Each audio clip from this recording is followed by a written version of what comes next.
Reported that some energy companies are under fire for introducing a sneaky sun tax. Expect to be punished when we do the right thing.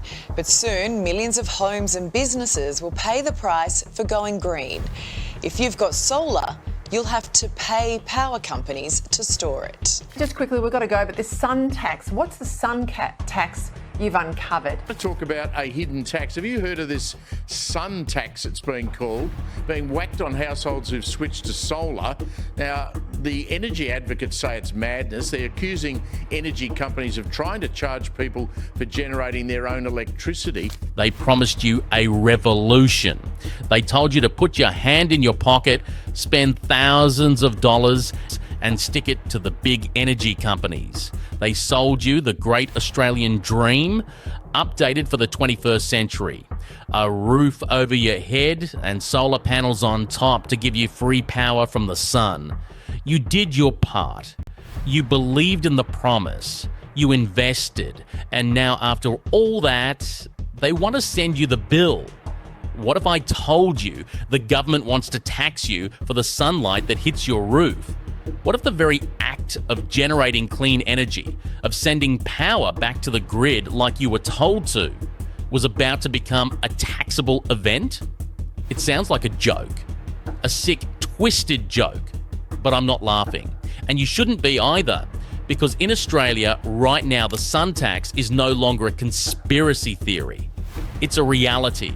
And it's a betrayal of every single Australian who tried to do the right thing. Let's be honest, mate. We've all had a gutful. You work your backside off, you pay your taxes, you try to get ahead, and every time you do, a politician finds a new way to dip their hand in your pocket. But this is a whole new level of bastardry. They're not just taxing your income anymore. They're not just taxing your land or your fuel. They're taxing the bloody sun. If you're as sick of this as I am, if you believe that the government has no right to charge you for the light that shines from the sky, then you need to join us. We're building a resistance, a community of Aussies who are fighting back against the lies, the corruption, and the endless cash grabs. It's happening right now on our Patreon. For just a few bucks a month, you get access to our uncensored, unfiltered, raw truths that no one else will touch. You become part of the fight. The link is in the description. Be a legend, join us, and let's drag these mongrels into the light.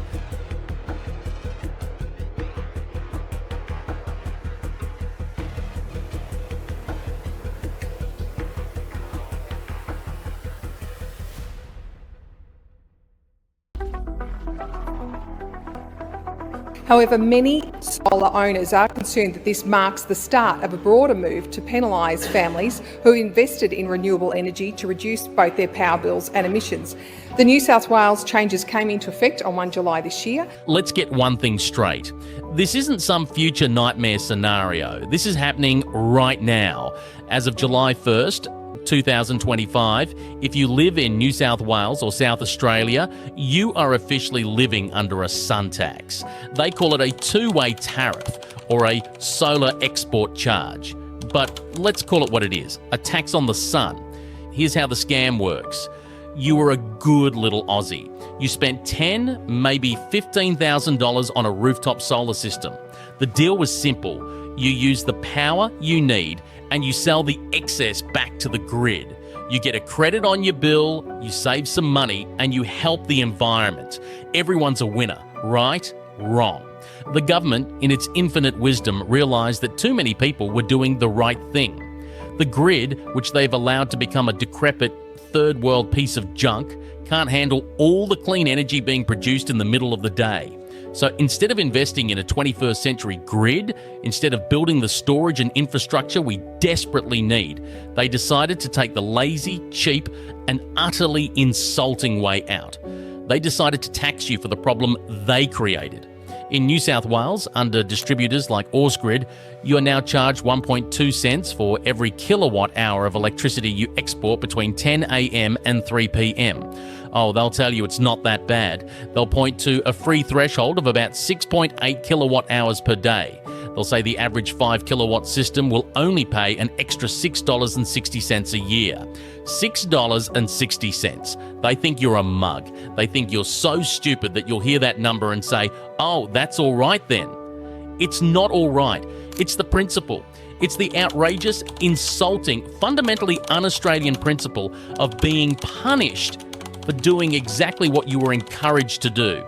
They created the crisis and they're making you pay for it.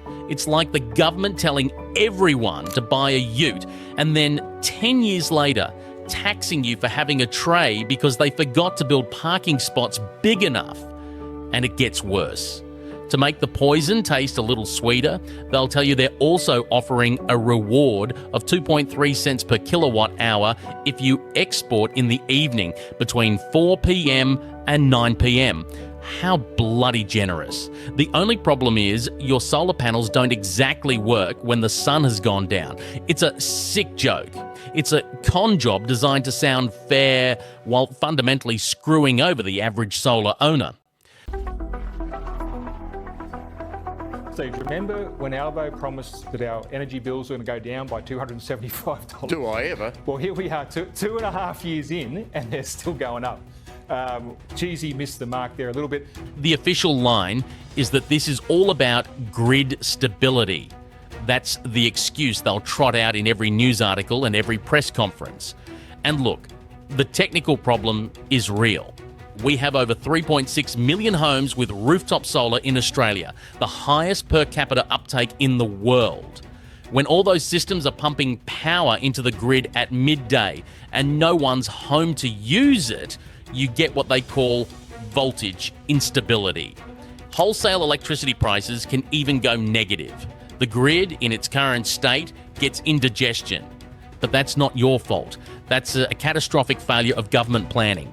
For 2 decades, state and federal governments of both stripes have been falling over themselves to offer solar rebates. They've used your tax money to subsidise an industry, patted themselves on the back for their green credentials, and encouraged a massive nationwide investment in distributed energy.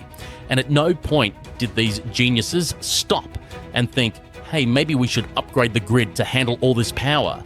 Of course not. That would require foresight. That would require actual investment in infrastructure. That would require work. It's so much easier to just wait until the system is at breaking point and then blame the people who participated in it. It's a classic case of privatising the profits and socialising the losses. The solar companies made their money. The government got their green talking points. And you, the homeowner, you get left with the bill.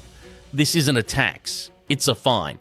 A fine for being too efficient. A fine for being too self-sufficient. A fine for believing the promises they sold you.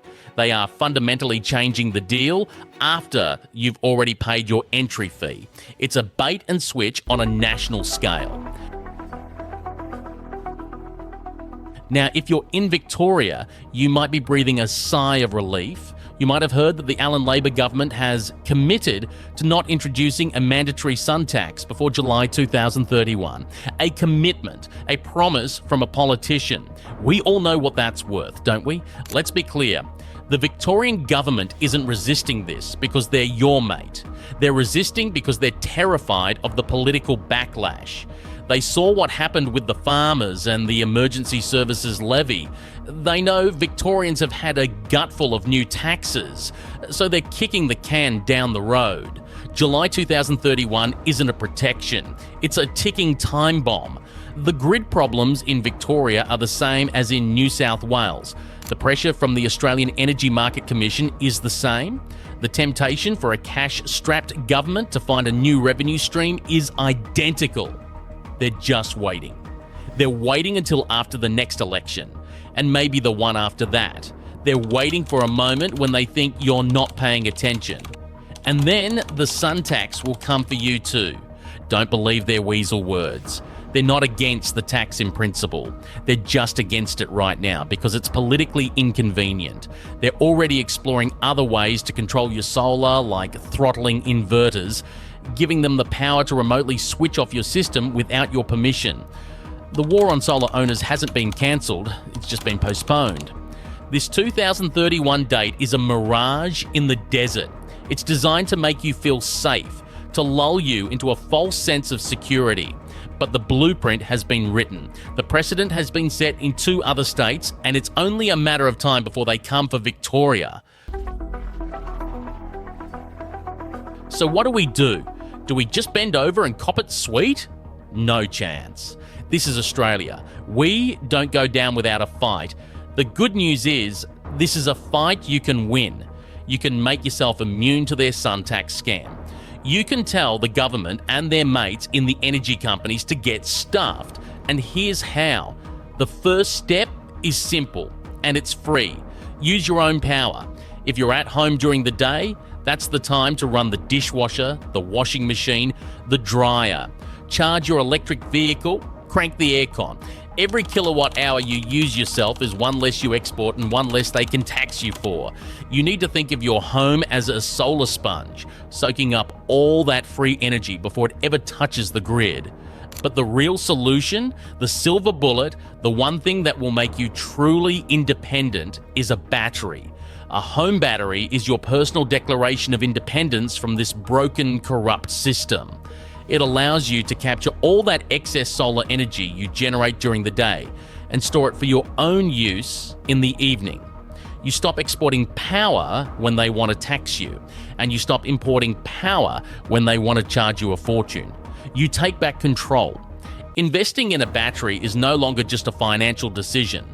It's a political act. It's building a fortress around your family's energy security. It's future-proofing yourself against the inevitable taxes and charges that are coming. With a battery, you're not just a consumer anymore. You're your own power station, and there's not a damn thing they can do about it. This is the end game. They want to control you. They want to make you dependent on their grid, on their rules, on their taxes. A battery is your escape route. It's your ticket to freedom. This whole sun tax fiasco is a perfect example of how the system is rigged against the little guy. They lure you in with promises of savings and self-sufficiency, and the moment you achieve it, they change the rules to punish you for it. It's a betrayal of the highest order. The sun belongs to no one, and the idea that a government can tax you for using it is an obscenity. For our neighbours in New South Wales and South Australia, the fight is already on. For those of us in Victoria, we're on borrowed time. The promise of no tax until 2031 is a political tactic, not a guarantee. The only guarantee is the one you create for yourself. We cannot let them get away with this. We have to hold them accountable. We have to expose their lies, and we have to protect the investments we made in good faith. This isn't just about a few dollars on your electricity bill. It's about the principle. It's about whether we are going to let the government tax the very sun out of the sky. If you want to stay on top of this fight, if you want to be part of a community that's pushing back, then I urge you, join our Patreon. We are exposing the truth that the mainstream media won't touch. We are the resistance, and we need you with us. To see the latest Australian crisis, click this video here.